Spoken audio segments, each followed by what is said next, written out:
साहिबंद की सतनाम। सभी भक्तात्माओं को सत साहिब जी, सत श्री अकाल जी। सभी भक्तों को दास का राम राम जी।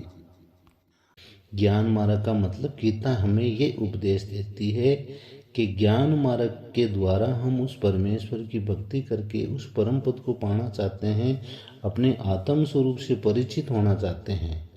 अगर हमें आत्मबोध को समझना है, उसे अच्छी तरह से जानना है, अगर ये जिज्ञासा हमारे अंदर बनी है, उसके लिए हमें हमारे जीवन के अंदर एक आचार्य गुरु की जरूरत बताई है गीता जी में, ज्ञान योग को लेके। पर कर्म योग और भक्ति योग में गुरु की आवश्यकता नहीं बताई गई है, क्योंकि कर्म योग की विशेषता है। तब ये समझ में आएगी आपके कि उसमें हमें गुरु की कितनी जरूरत है और कितनी नहीं। भक्ति मार्ग में गुरु की आवश्यकता बिल्कुल नहीं बताई गई है, क्योंकि भक्ति मार्ग एक प्रेम का रास्ता है, उसमें गुरु की जरूरत नहीं है, प्रेम हो जाता है परमात्मा से, जैसे मीरा को हुआ था।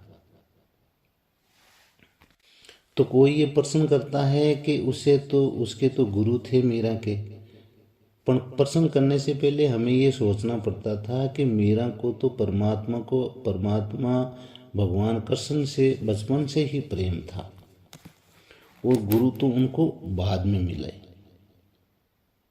ठीक है, पर यहाँ पर विशेष ये है, गीता जी में ये भी लिखा है कि जब जिज्ञासा उत्पन्न होती है, हमें उस परमात्मा के पद को प्राप्त करने की गहन जिज्ञासा उत्पन्न हो जाती है, तो परमेश्वर खुद हमारे ऊपर दया करते हैं और वो गुरु के रूप में हमसे आकर मिल लेते हैं।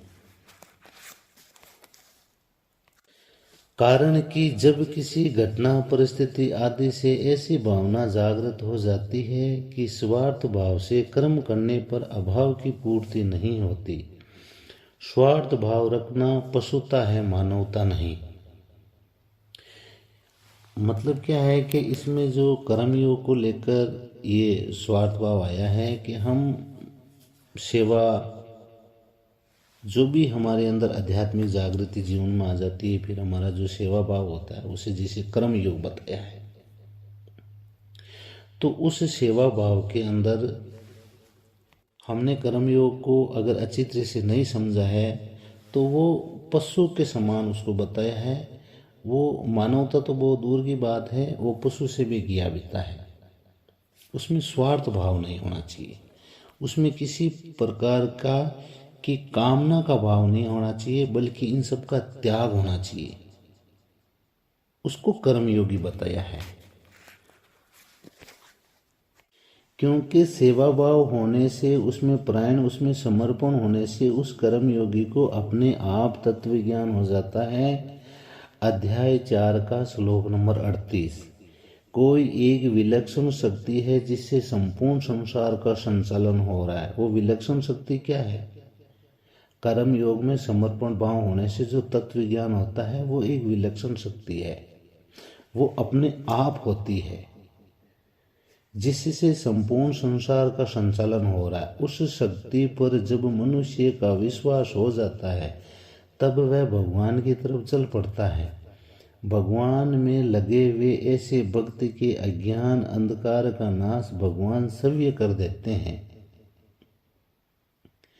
इसी अध्याय 4 का श्लोक नंबर 10 और 11 आप देख सकते हो। और भगवान सभी उनका इस मृत्यु संसार सागर से उद्धार करने वाले बन जाते हैं। अध्याय 12 का श्लोक नंबर 7। भगवान की ये विलक्षण उदारता और दयालुता है कि जो उनको नहीं मानता उनका खंडन करता है, अर्थात नास्तिक है, उसके भीतर भी यदि तत्व को, अपने स्वरूप को जानने की तीव्र जिज्ञासा हो जाए, तो उसको भी भगवत कृपा से ज्ञान मिल जाता है। इतनी बड़ी है ये भगवत कृपा। इस संसार में कितना भी बड़ा नास्तिक क्यों ना हो, वो किसी परमात्मा, भगवान, किसी को भी नहीं मानने वाला ही क्यों ना हो,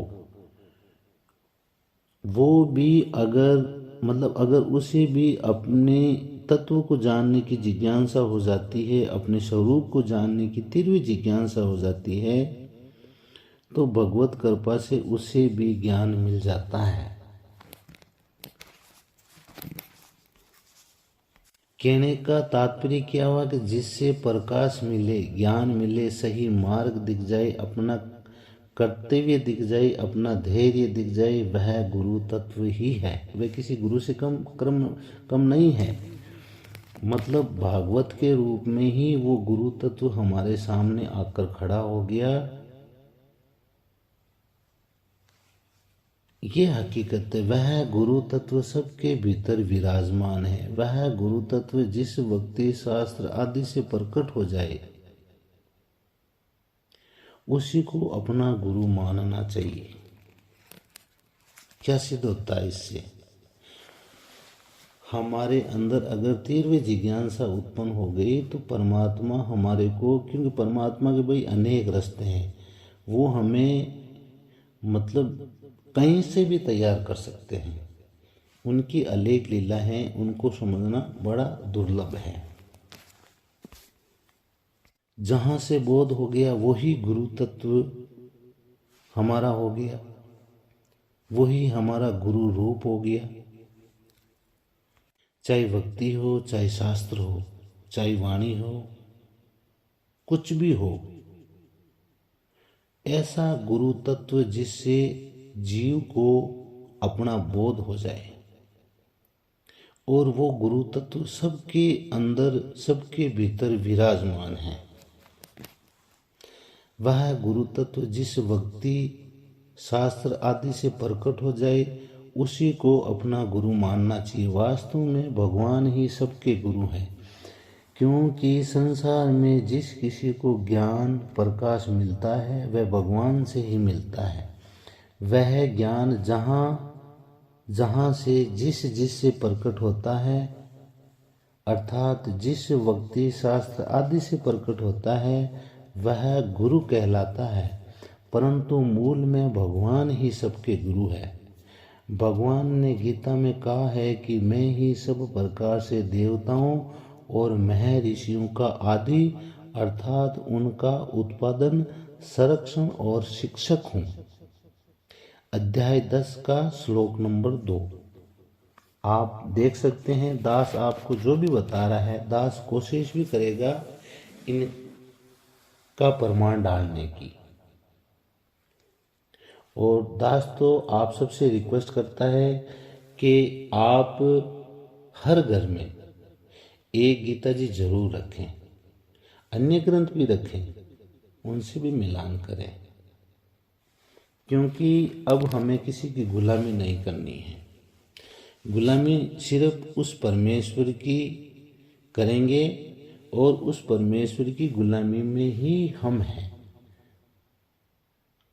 बस इस पे हम ज़्यादा कुछ बात नहीं करेंगे, हम किसी के ऊपर दोषारोपण नहीं करेंगे। हमारा भला कैसा हो, हमें इसके ऊपर विचार करना है। मानुष जन्म बड़ा दुर्लभ है, मिले ना बारंबार, जैसे पत्ता तरवर से टूटे, बहुर न लगता डार। गीता में विराट रूप भगवान की स्तुति करते हुए कहा है कि भगवान आप ही सबके गुरु हैं। अध्याय 11 का श्लोक नंबर 37 और 11 का श्लोक नंबर 43। अतः साधक को गुरु की खोज करने की आवश्यकता नहीं है। 11 के 37 में भगवान क्या कह रहे हैं कि हे महात्मा, गुरुओं के भी गुरु, मतलब अर्जुन भगवान श्री कृष्ण को ये कह रहा है कि हे महात्मा मन, गुरुओं के भी गुरु और ब्रह्मा के भी आदि कर्ता आप ही के लिए वह सिद्ध गण नमस्कार क्यों नहीं करे, क्योंकि है अनंत, है देवेश, है जगत निवास, आप अक्षर स्वरूप हैं। आप सत भी हैं, आप असत भी हैं, और उनसे भी सत असत से पर, उससे भी परे जो कुछ भी हैं वे सब आप ही हैं। फिर 43 में क्या बताया कि आप ही इस चराचर संसार के पिता हैं, आप ही पूजनीय हैं और आप ही गुरुओं के महान गुरु हैं। हे आनंद प्रभावशाली भगवान, इस त्रिलोक में आपके समान भी दूसरा कोई नहीं है, फिर आपसे अधिक तो हो ही कैसे सकता है। इसलिए गीता जी में बताया है कि अतः साधक को गुरु की खोज करने की आवश्यकता नहीं है। भगवान श्री कृष्ण को ही अपना गुरु और उनकी वाणी गीता को उनका मंत्र उपदेश मानकर उनकी आज्ञा के अनुसार साधन में लग जाना चाहिए।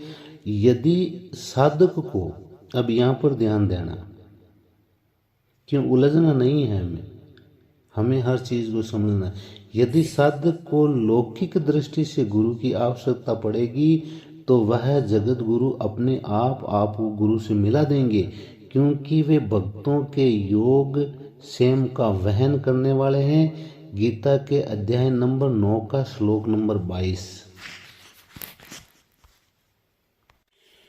जो अनन्य भक्त मेरा चिंतन करते हुए मेरी भली भांति उपासना करते हैं, मुझ में निरंतर लगे हुए उन भक्तों का योग क्षेम प्राप्त की प्राप्ति और प्राप्त की रक्षा मैं वहन करता हूँ। असली गुरु वह होता है जो दूसरों को अपना शिष्य नहीं बनाता परंतु गुरु ही बनाता है, अर्थात तत्व ज्ञान जीव मुक्त बना देता है, दुनिया का उद्धार करने वाला बना देता है। ऐसा गुरु गुरुओं की टकसाल खान होता है। वास्तव में जो महापुरुष गुरु होते हैं वे शिष्य नहीं बनाते। गीता जी का ये विशेष उपदेश है कि जो वास्तव में जो महापुरुष गुरु होते हैं वे शिष्य नहीं बनाते। उनके भीतर ये भाव कभी रहता ही नहीं है कि कोई हमारा शिष्य बने तो हम उसे बात बताएं या उपदेश दें। हाँ, उस महापुरुष से जिनको ज्ञान मिला है वह उसको अपना गुरु मान लेते हैं। कोई माने चाहे ना माने, जिससे जितना ज्ञान मिला है उस विषय में वह गुरु ही हो गए। जिनसे हमें शिक्षा मिलती है, लाभ होता है, जीवन का सही रास्ता मिलता है, ऐसे माता पिता शिक्षक आचार्य आदि भी गुरु शब्द के अंतर्गत ही आते हैं। मनुष्य किसी को गुरु बनाकर कहता है कि मैं सुगरा हो गया हूँ, अर्थात मैंने गुरु धारण कर लिया है, अब मैं निगुरा नहीं रहा, और ऐसा मानकर वे संतोष कर लेता है तो उसकी उन्नति में बाधा लग जाती है। कारण कि वह और किसी को अपना गुरु मानेगा नहीं, दूसरों का सत्संग करेगा नहीं, दूसरों का व्याख्यान विवेचन सुनेगा नहीं, तो उसके कल्याण में बड़ी बाधा लग जाएगी। वास्तव में जो अपना कल्याण चाहते हैं वह किसी को गुरु बनाकर किसी जगह अटकाते नहीं, परंतु अपने कल्याण के लिए जिज्ञासु बने ही रहते हैं। जब तक बोध न हो तब तक वे कभी संतोष करते ही नहीं। इतना ही नहीं, बोध हो जाने पर भी वे संतोष करते नहीं, परंतु संतोष हो जाता है, ये उनकी लाचारी है। पुराने कर्मों से प्रारब्ध से जो फल मिले, अनुकूल प्रतिकूल परिस्थिति आए, उसमें तो संतोष करना चाहिए, पर आगे नया उद्योग पुरुषार्थ करने में, परमात्मा की प्राप्ति करने में कभी संतोष नहीं करना चाहिए।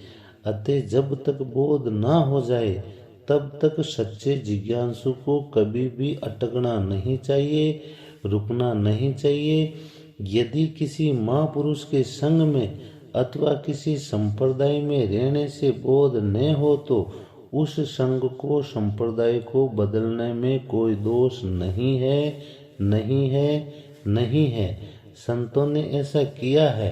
यदि जिज्ञासा जोरदार हो और उस संग को अथवा संप्रदाय को बदलना न चाहते हो तो भगवान जबरदस्ती उसे बदला देते हैं। बदलने पर सब ठीक हो जाता है,